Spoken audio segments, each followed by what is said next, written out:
یه تصویر ببینید از دانشجوهایی که توی دانشگاه امریکا هستن.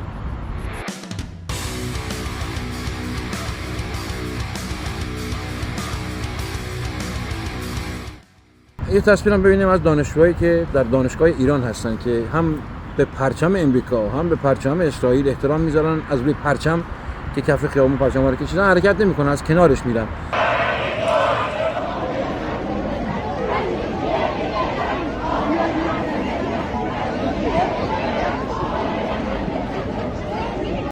سوال اینجاست چرا دانشجوهایی که توی امریکا هستن اینجوری هم به پرچم کشورهای مختلف و خود امریکا اهانت میکنن، هم اون بر نمیکنن؟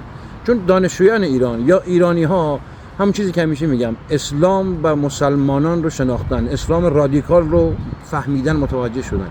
اینجا هنوز نمیدونن اسلام چه تخریبی میتونه ایجاد بکنه، چگونه ملت ها رو میتونه نابود بکنه. واسه همین این رفتار رو میکنن، از روی مهربانی یا صلح‌دوستی اجازه میدن به این جامعه مسلمان و اسلامگرای رادیکال وارد بشن و این فاجعه ایجاد بکنن. بدتر هم خواهد شد.